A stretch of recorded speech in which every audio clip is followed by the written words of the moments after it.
começar a colocar a tela aqui, tá bom? Enquanto o pessoal vai entrando.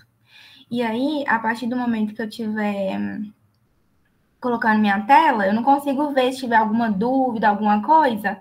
Então, vocês podem abrir o microfone para me perguntar, me interromper, tá? Se alguém estiver tentando entrar pelo e-mail que não é institucional e precisar que eu aceite, vocês me avisam aqui também pelo microfone, porque eu não vou ver essa tela aqui, não.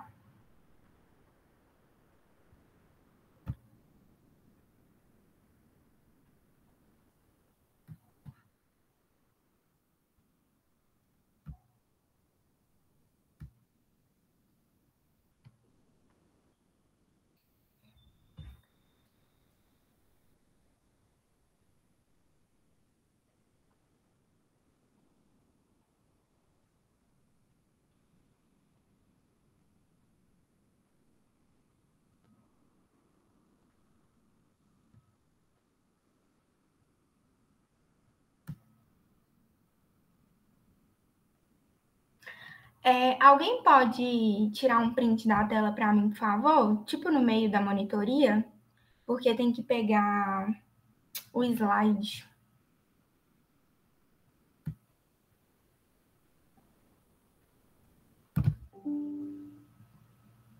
Vocês estão vendo e me ouvindo bem, gente? Sim.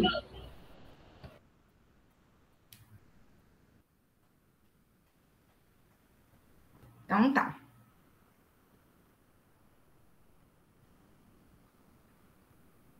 Eu já vou começar porque é bem grande essa matéria, né? E pode ser que surjam dúvidas, então qualquer coisa podem me interromper, viu? Fiquem à vontade. Então a gente vai começar hoje microbiologia, que é a nossa monitoria 4. Gente, para falar de microbiologia, primeiro a gente tem que entender um pouco sobre microbiota.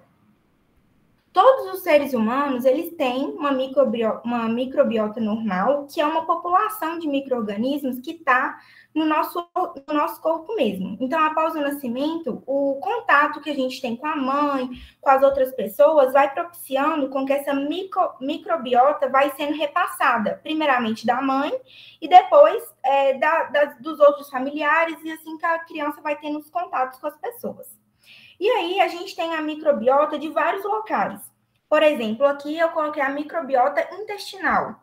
E tem muitas coisas que interferem nessa microbiota. A gente vê medicamento, a idade, doença, exercício, dieta, mas também a gente tem a microbiota da pele, a gente tem a microbiota do sistema genital, várias microbiotas. E essa microbiota não é encontrada no sangue, porque o sangue é um fluido totalmente estéril. Então, ela é só encontrada mesmo nos sistemas. E aí, vamos iniciar essa parte de bactérias, né? Porque na microbiologia da patologia clínica, o principal micro-organismo que a gente estuda é a bactéria. E a bactéria, gente, elas vão ser seres que vão ser diferenciados de acordo com sua morfologia, né? Morfologia é sua forma. E aí a gente tem os cocos, os bacilos e os espirilos, principalmente. Os cocos, eles vão ser esféricos, eles podem formar os arranjos, como os cocos em duplos, são denominados diplococos.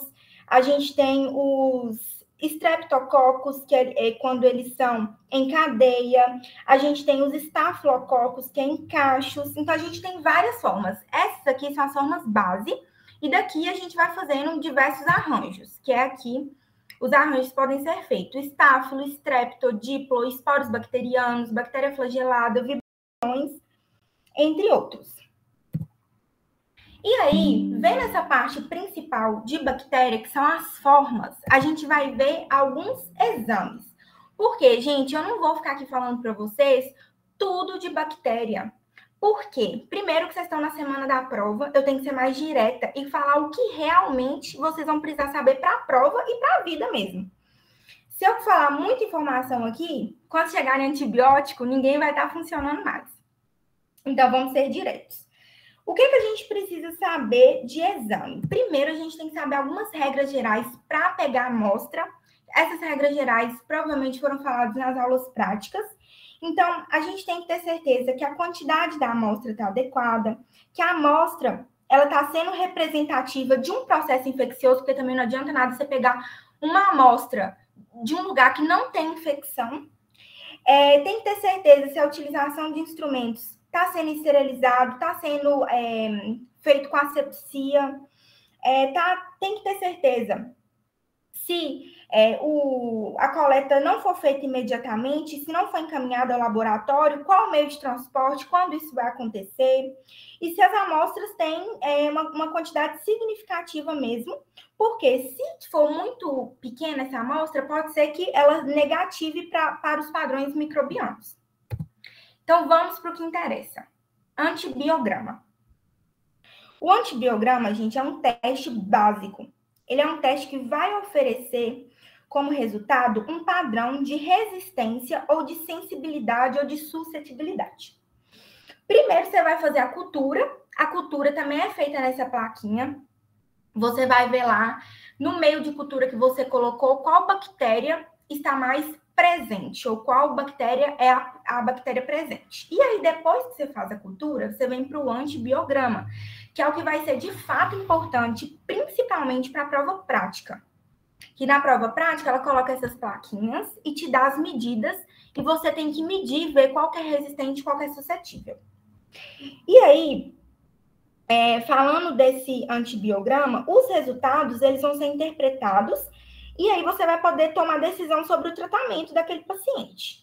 É um teste muito usado na rotina, ele é impregnado nesses disquinhos de papéis, a gente tem o antibiótico e é colocado no meio de cultura com a bactéria. Então, gente, vocês estão vendo que tem o disco de antibiótico e um espaço em volta. Esse espaço é o halo, né? Cada antibiótico, então, ele está se comportando de forma diferente nesse meio. Alguém sabe qual que é a relação que a gente faz aqui entre o antibiótico e esse halo que é produzido? Alguém quer me falar? Tá bom, não tem problema. O que acontece? Quanto maior esse halo, maior é a eficiência do antibiótico contra essa bactéria. Porque pensa, tudo isso, esse fundo amarelinho é a bactéria e a gente tem um antibiótico no meio. Se esse antibiótico está tirando esse fundo amarelo, é porque ele está matando a bactéria. Então, quanto mais esse halo for grande, maior é a agilidade, a eficiência desse antibiótico em cima dessa bactéria. Então, vamos supor, esse daqui, ó, não produziu halo nenhum. Então, essa bactéria é resistente a esse antibiótico. Esse daqui produziu um halo muito grande, o maior de todos. Então, esse daqui seria a primeira escolha para essa bactéria. Esse antibiótico seria a primeira escolha. Esse daqui, por exemplo, produziu um halo pequeno. Ele pode fazer efeito inicialmente, mas essa bactéria já está apresentando uma resistência. E como que a gente vai ver isso no resultado do exame? Olha, a gente tem aqui, essa letra R significa resistência, e aqui S, suscetibilidade, e aqui I, insignificante. Então, a gente tem lá uma cultura com determinada bactéria, e a gente vai realizar o antibiograma. Aí a gente colocou lá os antibióticos. Imipenem, kanamicina, gentamicina, astrauzenan e outros antibióticos. Aí a gente vai ver. O padrão do imipenem é 34. Vocês acham que está suscetível ou está resistente? O que vocês têm que olhar? Ó, 34. Para ele estar resistente, ele tinha que estar menor ou igual a 13. Acima de 16 já estaria suscetível. E também tem a resposta aqui, né? Eu esqueci de tirar. Mas, enfim. Então, 34, esse padrão do imipenem mostrou que é suscetível. 20, aqui é outro antibiótico, menor que 13, resistente, maior que 18, suscetível ou sensível. Aqui, gentamicina, o padrão foi 12, menor ou igual a 12, resistente. Então, aqui já considera resistente. E esse outro antibiótico, astrauzenan, desce o padrão, menor ou igual a 15, seria resistente, então, resistente. Então, o maior padrão que a gente observou de maior sensibilidade é o imipenem. Então, a primeira escolha seria o imipenem nesse antibiograma. Ok? Alguém tem alguma dúvida? Então, vamos para o teste de grão. Gente, o grão, o que acontece? É também um procedimento básico da microbiologia para identificar a bactéria. Mari, Oi, volta, por favor, que minha internet travou. volto. Só a diferença ali do. Eu sei que os dois primeiros ficaram sensíveis, né? Mas Isso, repete pra mim por que você teve a escolha do MPNEM. repito sim. O que acontece? Esses dois últimos aqui, o padrão foi 12. Então, quando a gente olha aqui o R e o S, a gente vê que menor ou igual a 12 já seria resistente. E esse padrão aqui, do AstraZeneca, ele foi 10. E menor ou igual a 15 já seria resistente. De todos esses, o que teve o maior halo de inibição foi esse, o 34. E ele é sensível. Então, ele seria a primeira escolha. Por quê? Esse daqui também é sensível. Mas olha como que a diferença está menor. E olha como o halo de inibição do imipenem foi maior, de 34 para 20. Então, quer dizer que o imipenem matou muito mais bactérias para ter esse halo maior. Entendeu? Vamos supor que era esse. O imipenem 34, olha o tamanho. E aqui 20. Então, esse daqui seria a primeira escolha. Quanto maior o halo, maior a eficiência do antibiótico contra a bactéria. Deu para entender? Deu sim, obrigado. Por nada. Pode interromper, viu, gente? Qualquer dúvida. E aí, falando do grão, o que acontece? Ele vai ser o teste para a gente identificar se a bactéria é gram positiva ou gram negativa. Gente, isso aqui é muito importante porque lá no antibiótico é isso aqui que a gente vai usar para ver qual antibiótico o paciente tem indicação de usar, além da clínica dele. Então, qual que é a diferença? Foca aqui nesses retângulos roxos. Isso daqui é o peptídeo glicano. Então, a gente tem a membrana, aqui por dentro é como se fosse a célula, a membrana, e aqui o peptídeo glicano na parede celular dessa bactéria. Tá vendo que aqui tem muito peptídeo glicano e aqui tem uma camada muito fina? Se tem muito, então isso aqui está muito positivo. Então, quando a gente tem uma camada espessa de peptídeo glicano, essa bactéria ela é gram positiva. Quando a gente tem uma camada muito fina de peptídeo glicano, é porque essa bactéria é gram negativa. Então, o que muda é a parede celular rica ou não em peptídeo glicano. E essa presença ou ausência de peptídeo glicano vai mudar a nossa coloração. Então, o teste de gram, ele vai fazer essa coloração a partir da bactéria, né? Que essa bactéria vai ser esfregada, vai ser feito um esfregaço para fixação. Essa fixação é em calor, depois vai ser corado e depois vai ser feita uma descoloração. Então, aquele que fica roxo azulado, é o gram positivo, e aquele que descolore para rosa claro, mais avermelhado, é o gram negativo. Deu para entender, pessoal? Tudo isso por causa da presença ou não da camada de peptídeo glicano. Não é a ausência. Porque aqui tem uma camada só que fina, tá vendo? Então, ela não vai corar igual essa daqui, que tem muito peptídeo glicano. Então, essa é a coloração de grão. E agora, gente, que a gente já entendeu um pouco sobre a bactéria, um pouco sobre os exames, vamos ver as principais bactérias da nossa prática clínica e o que cada uma vai nos informar, qual informação cada uma vai nos fornecer. Eu fiz esse fluxograma aqui, deu um trabalho, porque eu não sou muito boa nisso, não. Mas aqui eu fiz as principais bactérias que você vai encontrar, principalmente na prova. Porque, gente, é bactéria demais. Se vocês forem estudar todas as bactérias a fundo, acaba correndo o risco de confundir, de esquecer. Então, primeiro, vamos diferenciar a bactéria em gram positivo e gram negativo, e depois nas famílias. Aqui é família e aqui já é espécie, porque vocês lembram que a gente olha família, gênero e espécie? Eu pulei só para caber tudo mesmo, mas aqui a gente está falando de famílias e aqui a gente já está falando das espécies. Então, a família Microcassia é a principal espécie para nós é o Staphylococcus aureus. Essa aqui, strepto, vai ser o Streptopiogenes pneumoniae e o Enterococcus. Isso aqui da gram positiva. E na gram negativa, as principais famílias são enterobactérias e os bacilos não fermentadores. E os principais representantes da enterobactéria Escherichia coli e dos não fermentadores Pseudomonas aeruginosa. E agora vamos entrar um pouquinho em cada um deles. Então vamos lá, dentro desse quadrinho aqui, ó, vamos entrar nas gram positivas. Gente, nas gram positivas, a principal bactéria, até acho que a mais falada na microbiologia inteira, eu acho, seria o Staphylococcus aureus. O Staphylococcus aureus, são cocos, né, gram positivos, e ele é o mais importante e ele é responsável pelo segundo maior número de infecções nos seres humanos. Por isso que eu acho que é muito, muito prevalente mesmo e cai muito em provas.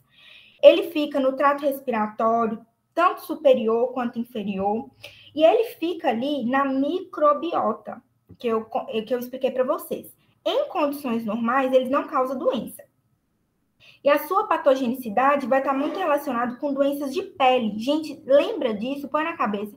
Toda vez que você vê doença de pele, você vai pensar que é Staphylococcus aureus, porque é o mais comum, a não ser que for uma exceção. Então, por exemplo, foliculite, furunculose, impetigo, abscesso e também algumas infecções mais profundas podem ser Staphylococcus aureus. E eles podem ou não adquirir resistência, como eu vou explicar para vocês. Uma amiga sua, uma colega sua, até me chamou no WhatsApp com uma questão daquele bloco de questões da Gislaine. E eu vi que ela teve uma dúvida, que pode ser a dúvida de todos vocês. O que acontece? A gente sabe que o Staphylococcus é mais prevalente em doenças de pele, e a gente sabe que ele, por ser muito prevalente, as pessoas usam muito antibiótico para ele. Então, acaba que ele desenvolveu alguns tipos de resistência. Então, tem algumas resistências que nós temos que aprender, para não falar decorar. Que seria essa aqui, essa MRSA, que é quando o Staphylococcus aureus está resistente à meticilina, e o MSSA quando ele está sensível à meticilina. Então, aqui, gente, a gente tem os opostos. Aqui ele está resistente à meticilina e aqui ele está sensível à meticilina. Mas o que acontece? Por que tem meticilina e oxacilina logo na frente? É porque as cepas que tinham um perfil de resistência à meticilina, elas também têm um perfil de resistência à oxacilina. Mas o que acontece? A meticilina é uma droga muito antiga que não é mais usada, mas todo mundo acabou decorando essa nomenclatura. Então, não trocou o nome, por mais que a meticilina não é uma droga usada, não trocou o nome por causa dessa nomenclatura aqui, mas toda vez que você vê esse padrão, você tem que relacionar com aqui, ó, oxacilina, porque ela faz o mesmo papel da meticilina. A meticilina não é mais usada. Então, na sua questão, lá, igual na questão de Gislaine, não tinha meticilina, tinha oxacilina. Então, as pessoas estavam acabando confundindo isso. Porque olhava lá qual que era resistente e qual que era sensível, e via oxacilina ao invés de meticilina.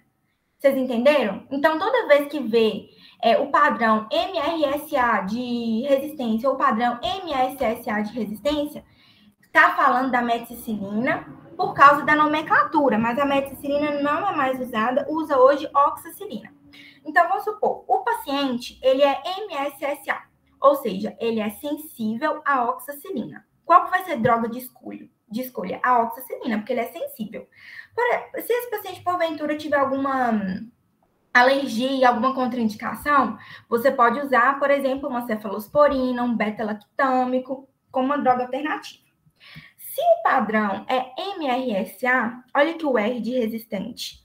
Ele é resistente à oxacilina. Então, você não usa a oxacilina nesse paciente. Você pode usar vancomicina, linezolida. Esse aqui não é muito usado, não. Mas é mais vancomicina e linezolida. Se por acaso ele tiver contraindicação, aí você vai para as drogas alternativas. Ok? Essa parte, gente, é muito importante. Lembra disso na prova. Tá. Vamos voltar aqui para mostrar para vocês o caminho que a gente está pegando. Ó, viemos aqui bactéria gram-positiva, esse tipo de família, Staphylococcus. Agora vamos para a família do estrepto e vamos ver esses três. Então tá. Streptococcus piógenes é o primeiro, né? O que acontece? Os streptococcus, eles são classificados de acordo com o tipo de hemólise que eles vão causar. Então, por exemplo, o que causa, tem aquele que causa alfa-hemólise, que é quando ele faz a ruptura parte só do eritrócito, tem a beta-hemólise, quando faz a ruptura total dos eritrócitos.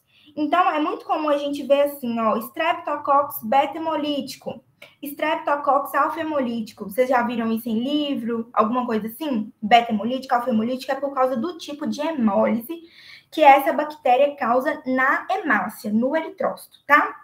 E aí, o principal beta-hemolítico é o piógenes. Esse Streptococcus piógenes, o que eles causam? Praticamente, a maioria causa faringoamigdalite. Então, ele causa esse quadro de faringoamigdalite, e é quando essa faringoamigdalite aqui, ela precede um quadro de febre reumática ou de glomerulonefrite. Lembra disso? Viu o caso clínico de um paciente que começou com faringoamigdalite e evoluiu para febre reumática ou evoluiu para glomerulonefrite? Pode ter 90% de certeza que é Streptococcus pyogenes, uma bactéria do grupo Streptococcus beta-hemolítico. E na pele, ele causa essa doença que é chamada erisipela. Principalmente também pode causar piodermite, mas aqui eu coloquei um exemplo de erisipela. Vocês entenderam essa relação de faringoamigdalite, febre reumática e glomerulonefrite? Tem dúvidas? Muito importante essa relação. Não. Não? Não tenho dúvidas. Ah, tá. Tá bom. Então, vamos. E aí, o próximo aí é o Streptococcus pneumoniae. É muito comum, com certeza vocês já ouviram falar sobre ele. E ele faz parte do grupo lá, Streptococcus alfa-hemolítico. Esse aqui era beta-hemolítico, esse aqui é alfa-hemolítico. Lembra que é o padrão da hemólise, se destrói o eritrócito parcialmente ou totalmente. E aí, o Streptococcus pneumoniae, ele é o principal agente de infecções respiratórias adquiridas na comunidade. Ele é o principal agente de IVAs, sabe? Infecções de vias aéreas superiores.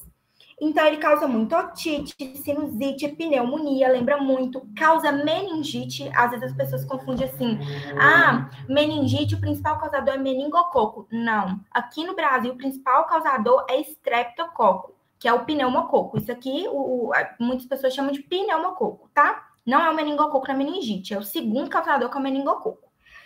Mas aí, gente, vai apresentar essas infecções. Lembra de IVAs, tá?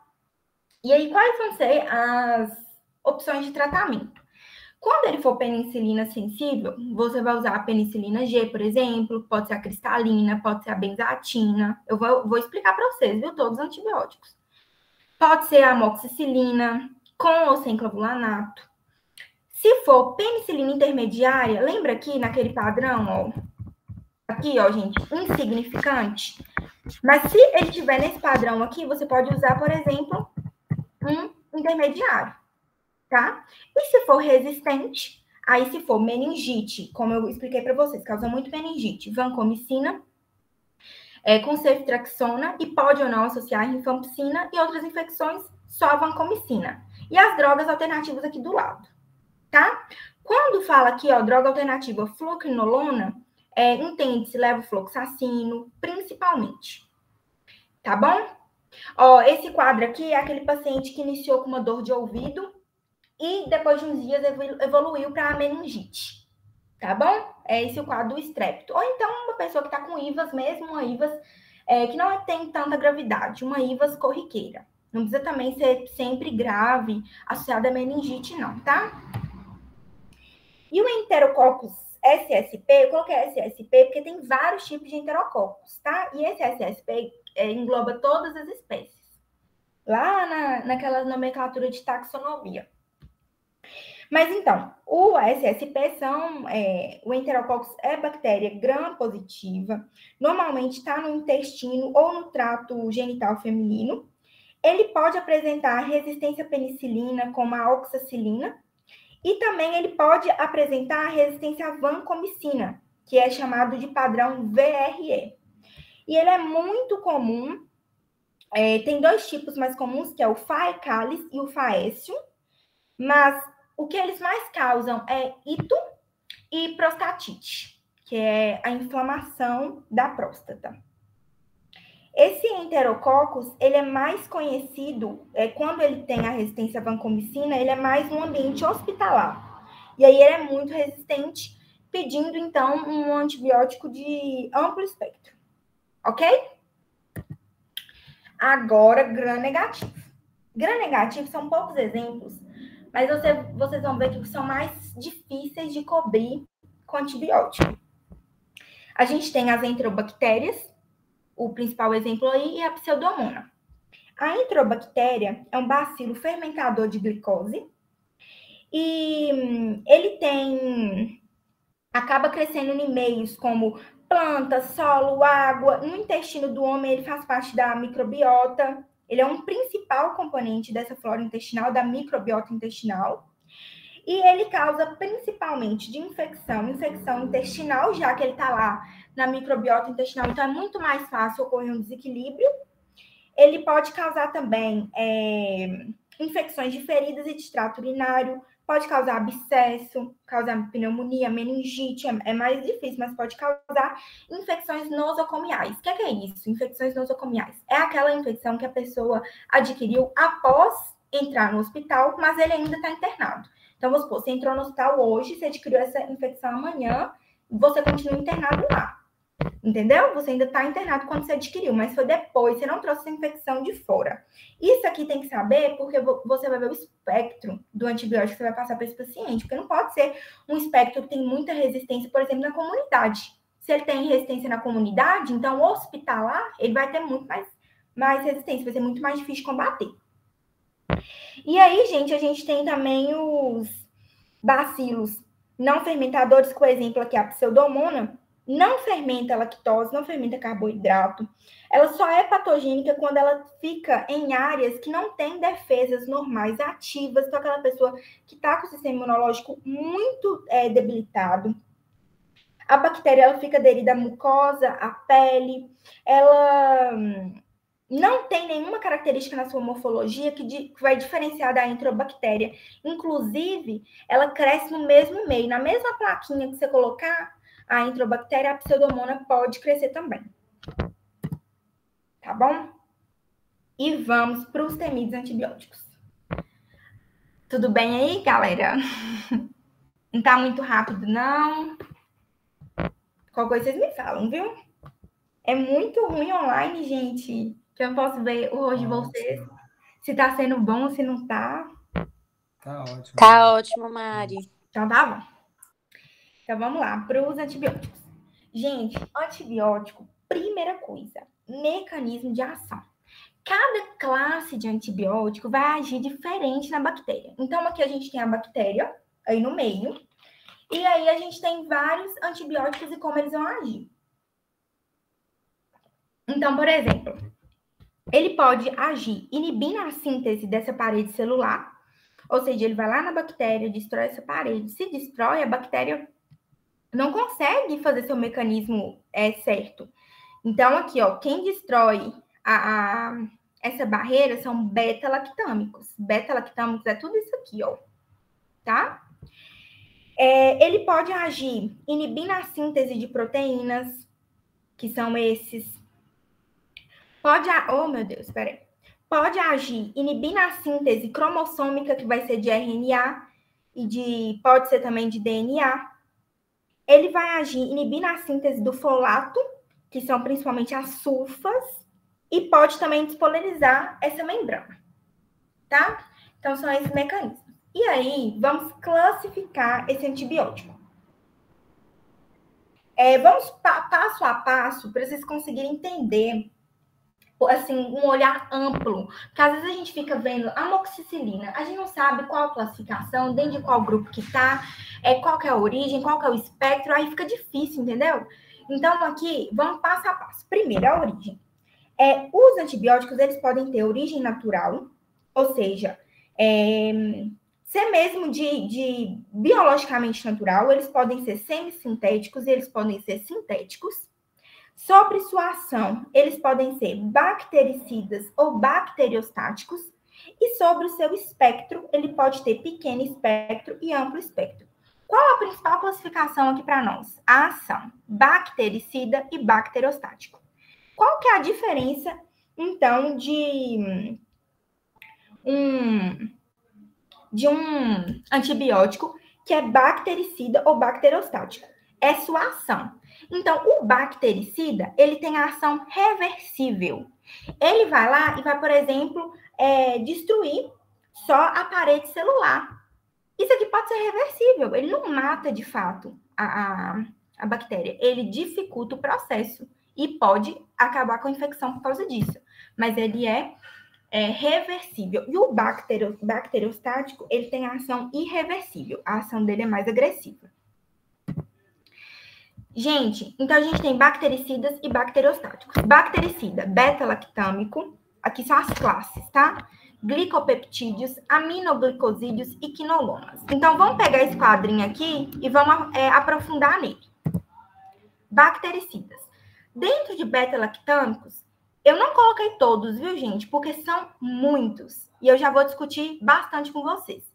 Porque se colocar todos também, pode fazer confusão na cabeça suas. Então, os que são pouco usados, aqueles que usam, no último caso, eu não coloquei. Então, o que a gente tem dentro de beta-lactâmico? Penicilina, carbapenêmicos, inibidores de beta-lactamase, monobactâmicos e cefalosporinas. Às vezes você vê lá uma cefalosporina, você nem sabe, né? Se tá dentro, de qual grupo que ele tá dentro. Então, beta-lactâmico. Aí o glicopeptídeos, o principal, vancomicina. A gente falou demais da vancomicina aqui. Quando normalmente tem resistência, a primeira escolha para aquela bactéria resistente é vancomicina. Então, a vancomicina está dentro dos glicopeptídeos. A gentamicina, vocês devem lembrar da gentamicina lá em cirurgia ambulatorial, aquela pomadinha que passa depois, né? Homicina, gentamicina, aminoglicosídeos e quinolonas. Normalmente, vocês lembram? Quinolonas respiratórias, né? Então, ciprofloxacino, levofloxacino. Olha, então aqui são os bactericidas. E vou mostrar para vocês rapidamente os bacteriostáticos. Eu vou explicar cada um, viu, pessoal? Vou explicar cada um para vocês. Só estou mostrando para vocês terem uma visão geral. Os bacteriostáticos, então, têm ação irreversível. Eles são aí os macrolídeos, azitromicina, claritromicina, as lincosamidas ou lincosaminas, também vem no livro lincosaminas, que é clindamicina. Cuidado para não confundir claritromicina com clindamicina. Sempre aqui no macrolide tem esse R aqui no meio, ó.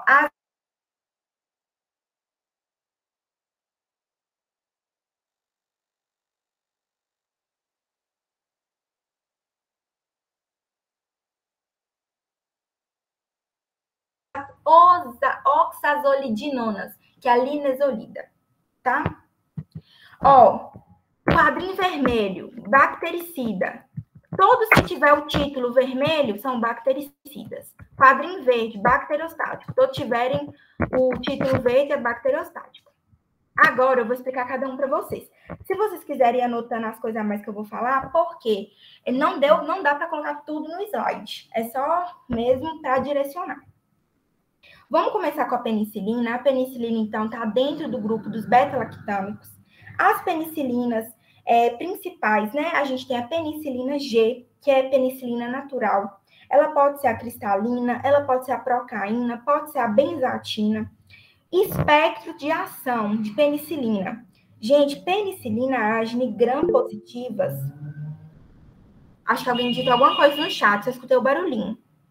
Se quiser, pode falar no microfone. Max levantou a mão. Ô, Mari, vai só um pouquinho mais devagar nessa parte. Tá, viu? Pode deixar. Vou devagar. Eu tô com uma dúvida, porque... Pode fazer a pergunta? Pode.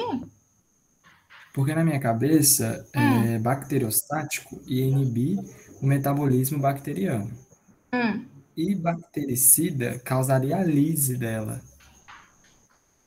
entendi. Mas aqui, ó, vamos supor, ele pode causar a lise da parede. Isso é bactericida. Ah, tá. A lise da Entendeu? parede. E é E irreversível porque eu consigo reverter esse quadro. A bactéria, ela não vai ser totalmente eliminada porque a síntese da parede teve lise, não? Entendeu? Por isso Uhum. que a bactericida pode ter a lise só da parede, ou, por exemplo, diminuir a síntese das bactérias que estão formando parede, isso é bactericida e isso é ação reversível. E o bacteriostático não, é ação irreversível mesmo. Quando inibe, por exemplo, tem alguns que inibem síntese proteica, que aí não tem reversibilidade. Entendi. É que eu Entendeu? não O sabia dessa macrolide, por exemplo. classificação. É que eu não sabia dessa classificação de reversibilidade. Os que são. Sim. Entendi. Essa classificação é a principal para a gente ver quais estão em cada grupo, entendeu? Porque senão fica tudo misturado, fica muito mais difícil. Entendi. Essa classificação vocês vão ver mesmo, de fato, em farmaco, no sexto. Mas eu achei válido colocar aqui para vocês pegarem com mais facilidade, conseguir lembrar melhor para a prova. Tá bom? Tá bom, obrigado. Nada. E outra pessoa. Ah, não. Você pediu para falar mais devagar. Tá bom. Então, gente, beleza. Penicilina. A gente tem penicilina. Essas penicilinas, espectro de ação. Gram-positivos, não produtores de penicilase. Penicilase é a enzima que a bactéria produz. Então, o que vai acontecer? O espectro de ação da penicilina vai ser principalmente bactérias gram-positivas. Os cocos gram-negativos que a penicilina age é apenas a Neisseria meningitis, tá?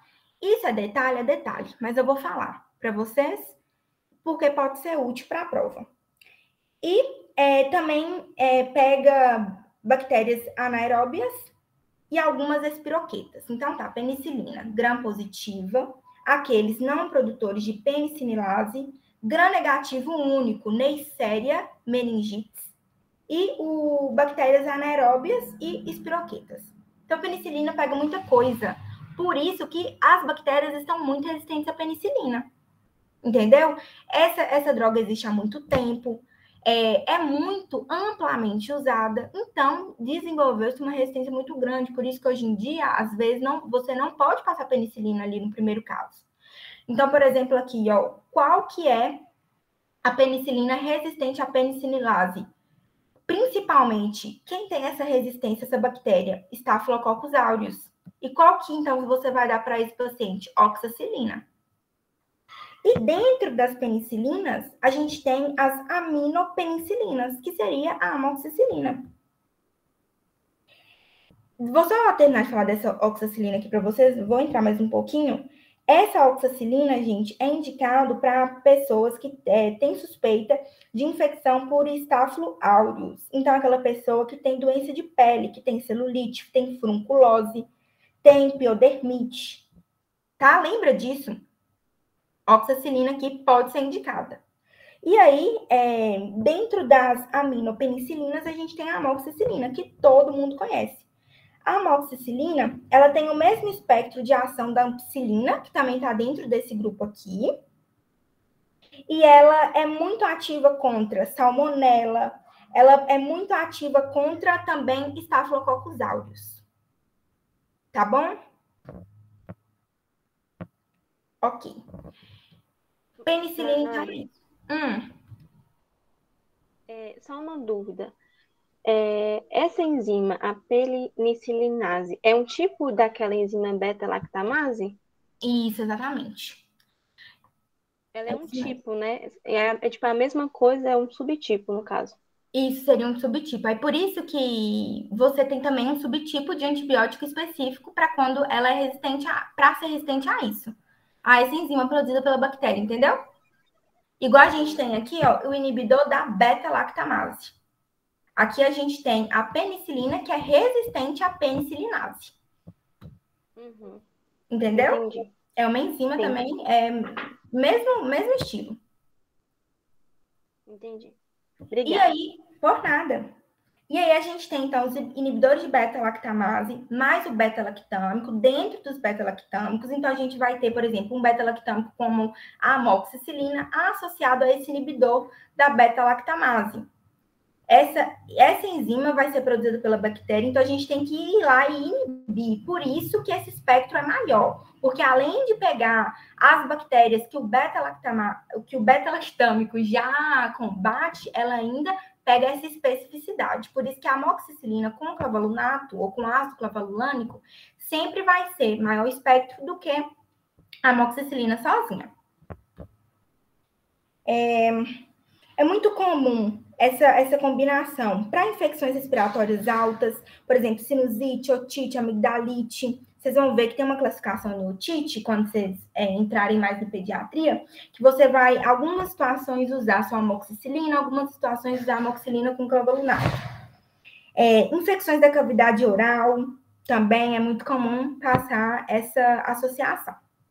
E aí, gente, a gente tem que esses inibidores da beta-lactamase, eles ampliam o espectro também para anaeróbias. Então, faz o que fez aqui, que eu falei para vocês, gram-positivas, o único coco gram-negativo, e ainda pega o espectro para anaeróbias. Então, por isso também que a gente tem uma suscetibilidade maior dessa associação. Cefalosporinas, nós temos várias gerações, mas olha, sinceramente, eu acho que o mais importante para vocês é só a primeira mesmo, tá? Eu só fui ver esse medicamento aqui agora no 7º período. Ceftriaxona também. Primeira e terceira geração, eu acho mais importante para vocês, porque esse daqui, por exemplo, cefroxime e cefepime, eu vi só agora no 7º. Assim, aplicação mesmo, sabe? Então, a gente tem as gerações, e o que diferencia uma geração para outra? É o espectro. É o gram, qual gram que vai cobrir, qual gram que não vai cobrir. Então, presta atenção. Primeira geração cobre o quê? Gram positivo. Então, é usado para Staphylo aureus, principalmente.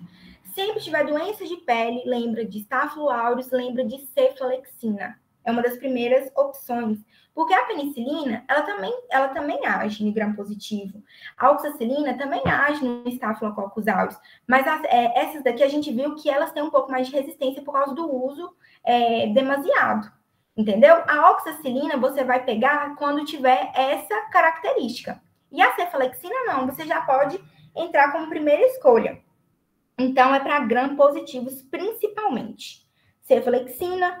O que é o ruim da cefalexina, gente? A posologia. Usa de 6 em 6 horas, a pessoa tem que tomar aquele remédio 4 vezes por dia. Mas ele é muito usado, é muito passado, tá bom? Segunda geração, cefuroxima. O que acontece? Aqui era mais gram positivo, não era? Aqui é gram positivo e alguns negativos. Então, vai evoluindo, ó. Que mais gram positivo, aqui é gram positivo e alguns negativos. Essa cefuroxima, ela é muito usada, gente, em recém-nascido. Tá? Que não pode usar ceftriaxona, aí usa cefuroxima, porque ela é mais potente que a cefalexina. E a ceftriaxona não pode ser usada no recém-nascido, porque ela age no metabolismo da bilirrubina. Altera o metabolismo da bilirrubina. Então, cefuroxima é muito utilizada em recém-nascido até 30 dias, que é quando é a classificação, né? Até de recém-nascido. Então, aqui, positivos e alguns negativos. Terceira geração, principal, ceftriaxona. O que acontece aqui? Diminui o espectro de gram positivo e amplia para gram negativo. Vocês estão vendo que está tendo tipo uma estradinha, ó, positivo e poucos negativos, diminui positivo e aumenta negativo. Os negativos, gente, é mais difícil de pegar. Vocês viram que até agora a gente falou, pouquíssimos pegam, inclui gram negativos. E quando inclui é um exemplo só. Então, a ceftriaxona, por isso que ela é mais potente, porque ela diminui um pouco o espectro do gram positivo e aumenta esse espectro do gram negativo. Essa quarta geração aqui, ele é amplo para gram positivo e para gram negativo. Inclusive, aqueles são resistentes a beta-lactâmico. a esses beta-lactâmicos mais comuns aqui, ó. Aí esse cefepime aqui, ele é mais uso intra-hospitalar, sabe? Usa quando realmente já foi feito de tudo. Não tem por via oral, é via endovenosa ou via intramuscular, então é infecção hospitalar grave. Então, aqui, ó, qual que pega negativo e positivo amplamente? 4ª geração de cefalosporina. Aqui diminui positivo e aumenta negativo. Então, talvez aquele paciente você tenha certeza que é positivo, não é interessante você usar a cefalosporina 3ª geração, porque ele diminui um pouco aqui, ó, o espectro gram-positivo, entendeu? Cefalexina, super gram-positivo, pega a maioria de gram-positivo, tá bom? 5ª geração nem tem no Brasil, mas o nome é ceftraline. Difícil de falar. Mas é indicado para quando tem infecção de partes moles. Mas nem tem no Brasil, então nem coloquei para vocês. Tá? Alguma dúvida aqui, pessoal? Cefalosporina. Ô, Mari, quando tem resistência no Staphylococcus aureus, aí você usa a oxacilina, né? Mas pode entrar também com amoxicilina com clavulanato, né? Porque ela vai inibir a metalactamase. Mas a primeira opção é oxacilina mesmo, mas é no caso... Não, pra lá, né? a primeira opção vai ser cefalexina para estáfilo. Primeira opção, cefalexina. Se por um acaso você precisar de uma penicilina resistente à penicilinase, sua primeira opção vai ser oxacilina. E aí você vai evoluindo esse paciente. Tem até o nome certo para isso? Deixa eu pegar aqui, deixa eu lembrar o nome certo aqui, peraí. Que quando vai evoluindo é escalonando o paciente. Entendeu? Você começa ali, ó. Você tá lá no PSF, a pessoa tá com uma furunculose, você começa com a cefalexina. A principal doença é uma doença de pele, o principal agente é estáfilo. Você começa com cefalexina. Se por um acaso a questão de mostrar, né, falando assim, mas me prova, é que tem essa resistência, tem a produção de penicilinase. Você precisa de algo resistente a penicilinases. Aí você vai evoluir para oxacilina. Ou então, por exemplo, usou cefalexina de 6 em 6 horas direitinho por uma semana e não teve resultado. Aí você vai evoluir para oxacilina. E aí, se não, aí você pode ir evoluindo esse paciente. Tá? Mox com clavulanato, por exemplo. Talvez tenha confundido vocês, porque eu falei que as penicilinas, elas têm muita resistência. Realmente tem, mas, por exemplo, essas mais comuns, cristalina, benzatina, só a Mox sozinha. A oxacilina, você viu que ela veio com essa observação aqui dessa resistência à penicilinase. Tá bom? Mari, então na prática, deixa eu ver se eu entendi. Se eu tiver uma bactéria que no mecanismo de resistência dela, ela produz muita enzima beta-lactamase, eu vou usar a oxacilina? Que produz muita beta-lactamase ou penicilinase? Penicilinase, no caso. Isso, aí você usa oxacilina. Se não te der nenhuma informação que tem essa característica, você usa cefalexina. Cefalosporina de primeira geração. Então, eu não uso beta-lactamase como, por exemplo, sinônimo de penicilinase, não, né? Como se... Não, como sinônimo, não. Subtipo, porque... igual Bela falou? Você vai entender que as duas são enzimas produzidas pela bactéria, mas elas não são iguais. Porque cada uma delas necessita de um tipo de antibiótico para combater, para inibir. Entendeu? A beta-lactamase, o principal é o ácido clavulunânico, é o clavulanato, né? Tá. E a penicilinase, o principal é a oxacilina. Mas, gente, provavelmente você vai usar estáfilo. Você usa primeiro cefalexina. O paciente está evoluindo mal, foi internado, não respondeu, você pode usar a oxacilina. E aí depois você pode evoluir. Depois que você está na oxacilina, difícil o médico querer manter aqui em beta-lactâmico. Normalmente vai querer avançar para, por exemplo, uma vancomicina. Porque você está vendo que a gente está no mesmo grupo, a gente saiu desse para esse. Sim. E para esse aqui, talvez você esteja medicando o paciente com uma subdose, com um grupo que não está agindo, não está pegando a bactéria que ele está tendo infecção. Então, talvez, já usou cefalexina como primeira opção, usou oxacilina como segunda opção, aí você vai para outro grupo. Mas, se tiver beta-lactamase, é essa associação, amox com clavulunato. Se tiver penicilinase, oxacilina. Na prática, primeira opção para infecção de pele, provavelmente é Staphylo aureus, cefalexina. Não teve resposta, escalona para oxacilina. Ok? Perfeito, obrigado. Por nada. O escalonamento, gente, eu tô falando aqui, eu não expliquei direito para vocês, é assim, vamos supor, você tá no ambulatório, aí você vai aumentando as doses, você tá escalonando.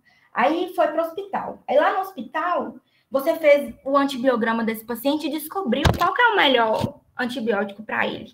Aí você vai desescalonar, que às vezes você foi lá e deu uma dose, o povo fala, né, dose de ataque, um antibiótico de ataque, aquele que cobre tudo, que não tem erro, mas você não pode ficar dando aquilo ali, se poderia estar dando um mais fraco um pouco, que ia cobrir, que ia ser a primeira opção para ele, entendeu? No antibiograma, aí você vai desescalonar esse paciente. Vai reduzindo até chegar no antibiótico de escolha, segundo o antibiograma. Tá bom? Ó, gente, pode perguntar, porque essa parte é difícil mesmo, viu? Não tem problema. E aí, próxima classe. Vimos beta-lactâmicos, tem tudo isso aqui dentro de beta-lactâmico. Tem outros, você lembra que eu coloquei aqui, ó? Monobactâmicos, carbapenêmicos, só que não são tão usados assim em ambulatório, é mais hospitalar. E aí, o próximo grupo é os glicopeptídeos. Os glicopeptídeos, a principal é a vancomicina. E tem um espectro de ação que pega bactérias aeróbias e anaeróbias gram-positivas, aeróbias e anaeróbias, tá? O que acontece aqui? É muito comum, é muito indicado para infecção também com Staphylo aureus, mas que seja padrão MRSA. Vou mostrar aqui para vocês, ó, que tudo vai fazer sentido. Aqui, ó, padrão MRSA. É o paciente que não pode usar oxacilina. Então, a gente está supondo aqui que esse paciente já usou cefalexina, evoluiu para oxacilina. O que eu vou usar agora? Vancomicina. Vancomicina glicopeptídeo. Tá vendo? Mais potente, mudou a classe. Você não vai ficar lá em beta-lactâmico. Então, você pode usar, nesse caso do Staphylo aureus, quando ele é resistente, padrão MRSA. Também naqueles resistentes a penicilinas, a outros tipos de penicilinas. Tem também, gente, no Staphylo epidermidis, que é aqueles pacientes que têm, por exemplo, prótese no quadril, prótese no joelho. Aí a principal bactéria que dá nessas próteses, que aloja nessas próteses, marca-passo também, é a Staphylo epidermidis. E aí você já dá, quando tem esse tipo de infecção, a vancomicina. A vancomicina tem alto espectro, porque pega aeróbia e anaeróbia, tudo gram-positiva, viu? Ô, gente, peraí, acho que tem alguém batendo na minha porta. Ó, não é aqui, ó. Tá. Aminoglicosídeos. Aminoglicosídeos, então, outro grupo. Esse mecanismo, esse aminoglicosídeos, ele usa um mecanismo de destruir os ribossomos. Então, ele tem um efeito aqui, como chama? Bactericida também. E o que vai acontecer aqui? Ele tem pequena reabsorção oral. Então, você vai ver mais ele em formato de pomada, mais tópico. É um medicamento que é teratogênico. E quando ele precisa ser usado para outras indicações, que não sejam essas indicações que usa por via tópica, por uso tópico, aí tem que ser parenteral. Porque a absorção oral é muito pequena. O principal é a gentamicina. A gentamicina, então, ela pega os principais ali, esqueci o nome, pega estáfilo, porque é principalmente doença de pele, tá? Por quê? Vamos supor que você tirou um lipoma lá de um paciente na cirurgia ambulatorial. A principal contaminação em doença de pele é Staphylo aureus, não é? A gente viu aqui que o principal doença de pele a gente vai passar no Staphylo aureus. Então, isso aqui pega bem. Só que como tem a absorção por via oral não é tão boa e você está prevenindo, você não está atacando ainda o agente, você está prevenindo. A pessoa foi lá, fez uma pequena cirurgia, deu ponto, você vai passar gentamicina por cima ou neomicina por cima. Entendeu? Para prevenir a colonização ali, porque aquele ambiente ele está propício para colonizar Staphylo. Então, você está prevenindo isso. E vamos para quinolonas. O mecanismo de ação da quinolona é inibir DNA. Ele inibe uma parte do DNA. As quinolonas, gente, tem muito efeito adverso, sabe? Tem efeito adverso no sistema nervoso central. Esse paciente pode ficar com mais insônia, pode ficar com cefaleia, pode dar alucinação, delírio, convulsão, pode dar efeitos no eletro desse paciente, prolongar o intervalo QT, pode dar hipo ou hiperglicemia, pode causar artralgia. Então, a quinolona dá muito efeito adverso. Então, por isso que você tem que saber a indicação de usar. A primeira geração é o ácido nalidícico. A segunda, você vai ver principalmente o ciprofloxacino. Terceiro, levofloxacino. E quarta geração, trovofloxacino. Os principais usados mesmo é cipro e levofloxacino, primeira e segunda geração. Aqui não tem aquele mecanismo GRAM, sabe? Que vai aumentando ou diminuindo essas gerações aqui mesmo, para classificá-los de acordo mesmo com a medida que foi sendo, esses medicamentos foram sendo descobertos e lançados. Tá bom? Não tem essa relação aqui de cefalosporina, não. Quinolonas. Essas quinolonas, algumas vão pegar melhor de pulmão, outras vão pegar melhor renal, tá? Depende da indicação. E aí a gente viu bactericidas e vamos para bacteriostáticos. Bacteriostáticos, os primeiros, mais importantes, macrolídeos. Os macrolídeos, lembra que eu falei para vocês? Azitromicina, eritromicina, claritromicina. Os macrolídeos, eles pegam gram positivo e gram negativo, mas principalmente gram positivo. Então, pega um pouco de gram negativo, mas é principalmente o gram positivo. Falando da azitromicina, que é o mais comum no nosso dia a dia, ele possui uma atividade boa para gram negativo, mas ele também pega, né, gram positivo. A azitromicina em si, gente, porque eu falei para vocês que os macrolídeos gram positivo e gram negativo, mas principalmente gram positivo. A azitromicina em si, ela tem uma ação muito boa em gram negativo, sabe? Ele chega a equiparar gram negativo e gram positivo, por isso que ela é muito usado.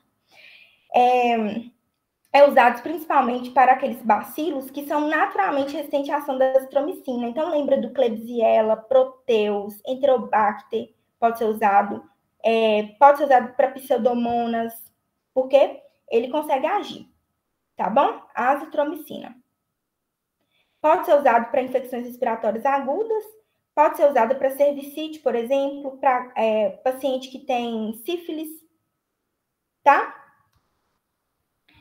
Vamos para as lincosamidas. As lincosamidas, o principal é a clindamicina. A clindamicina, gente, ela pega bactéria gram-positiva e bactérias anaeróbias, tá? Seu principal aqui é isso. E ele é muito indicado para quando está tendo infecção comunitária por Staphylo aureus. Então, quando está tendo essas infecções por Staphylo aureus, por exemplo, o que eu já comentei para vocês, furunculose, piodermites, celulites, infecções da cavidade oral também, pode ser usado a clindamicina. E também lembrar que a clindamicina, ela é alternativa para tratamento de toxoplasmose, tá bom? Vocês estão vendo que tem muitos que pegam Staphylo aureus, por isso que a gente tem que estabelecer quais opções a gente tem que usar. E na prática, é usado isso. Primeiro cefalexina, depois oxacilina, e se não evoluir, se continuar evoluindo, vai para a vancomicina. As sulfas, elas já foram muito usadas, tem muita resistência à sulfa, principalmente por causa dessa associação aqui, ó. Esses nomes, vocês vão lembrar, Bactrim, o remédio que é dado para infecção de urina, infecção de trato urinário. Então, as sulfonamidas, principalmente a sulfametoxazol, são cocos gram-positivos, para o espectro de ação, né? Para cocos gram-positivos, A sensibilidade é variável. Então, é para gram positivo? Mas tem sensibilidade variável. Tem que fazer antibiograma, né? Se tiver indicação de antibiograma, é melhor. No caso de passar a sulfa. Pega também algumas micobactérias, como o Mycobacterium marinum, o Mycobacterium kansai, várias micobactérias, e tem indicação para aquelas doenças, vocês vão ver agora algumas doenças regionais, pneumocistose, para também, era muito usado para infecção urinária não complicada, né? Mas aí acabou que foi dando resistência. E o Bactrim, que era o principalmente usado.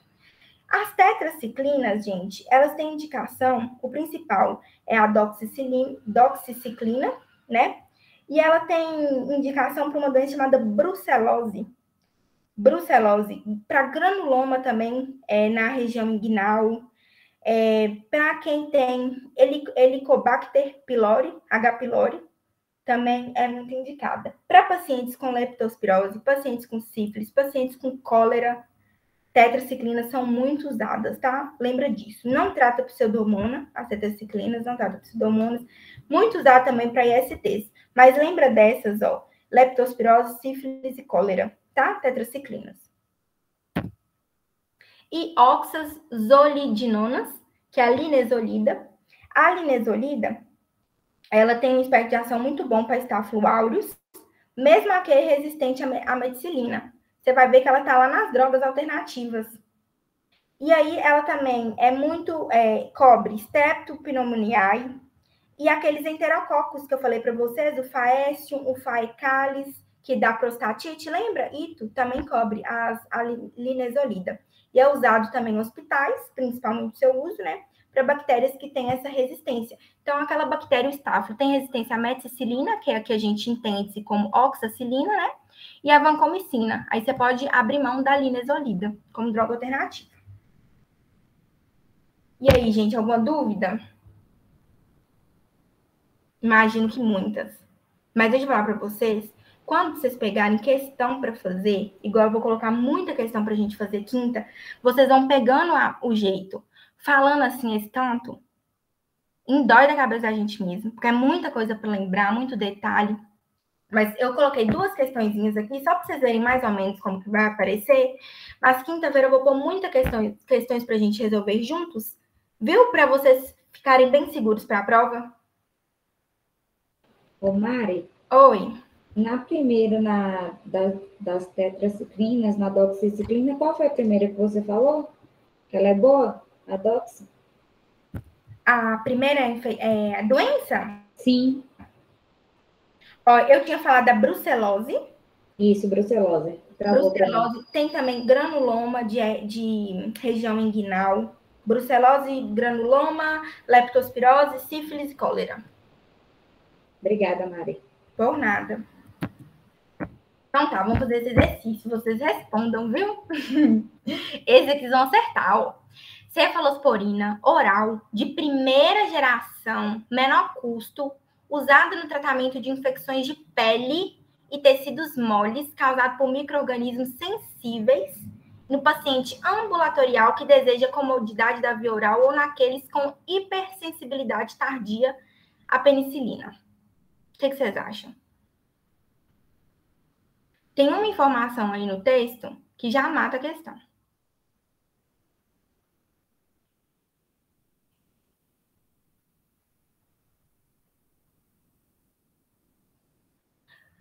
Vou dar um tempo para vocês. Hã? Ah, muito bem. Cefalexina. O que vai matar essa questão aqui? Cefalosporina de primeira geração. A principal, a que tem aqui, cefalexina. Usada em ambulatório para infecção de pele. Tá vendo que essa questão bem florida, mostrando tudo para você marcar cefalexina. Olha essa daqui, gente. São antibióticos beta-lactâmicos. Então, a gente lembra aquele grupo lá, beta-lactâmico. O que é antibiótico beta-lactâmico? Eu copiei 2 vezes, ó. Foi mal, eu vou corrigir.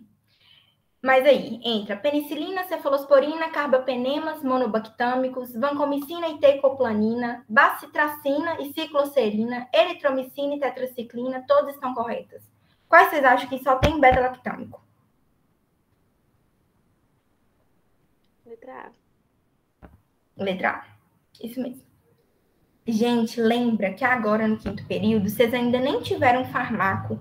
Então, o que vai ser pedido para vocês nessa prova não é que vocês conheçam tudo de antibiótico.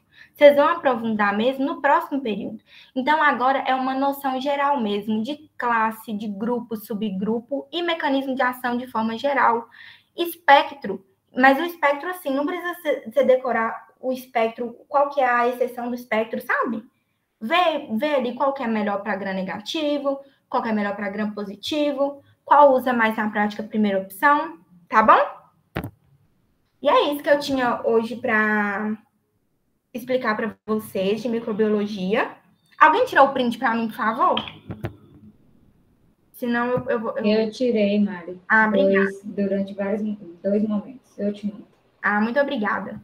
Gente, e aí, eu estou à disposição, viu? Vocês podem me mandar questão no privado.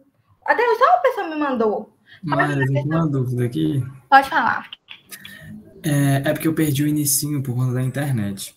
Você Sim. tinha explicado sobre gram positivo e gram negativo, né? Isso. Aí na gram positivo eu vou ter uma camada mais espessa. Isso, de peptídeo glicano. Isso, e na gram negativa eu vou ter uma camada mais fina, só que ela é mais complexa, porque tem até lipopolissacarídeo, se eu não me engano, né? Isso mesmo. Tem lipoproteína, lipopolissacarídeo. Isso, aí eu posso classificar, por exemplo, uma das duas com mais forte ou mais potente, ou que causa mais prejuízo ou não tem isso, só por essa classificação gram. A classificação que você pode fazer é o seguinte, a camada de peptídeo glicano, ela é mais espessa. Então, você vai ver que quando a gente faz a fixação lá na lâmina e depois a gente vai descolorir. A que vai fixar é a que tem peptídeo glicano, por causa dessa camada mais espessa. Mas, realmente, em termos de complexidade, a camada que tem lipossacarídeo, lipoproteína, ela é mais complexa. Então, o que você vai perceber na prática? Gram negativo é mais difícil de você cobrir. Não é qualquer antibiótico que cobre gram negativo. Entendi. Deu para entender? Perfeito. Você vai ver que a maioria dos antibióticos, o que a gente fala? Ótimo espectro para gram positivo e cobre alguns gram negativos. O que a gente viu que tem um espectro bom para gram negativo é o quê? Ceftriaxona, que é cefalosporina de 3ª geração. Então, você pode fazer essa relação. A camada mais complexa vai ser mais difícil de você combater. Mas a camada mais espessa é a camada que não descora no teste de gram. Certinho. Certinho? Tá Deu bom, para sanar a dúvida? Demais, obrigado. Que bom. E aí, pessoal, eu estou à disposição de vocês, tá? Qualquer dúvida pode me mandar. E quinta-feira, a nossa revisão. 8h30 também. Tá bom? Ok. Obrigada, Mari. Eu que agradeço a vocês, viu, gente? Um beijo. Obrigada, Mar.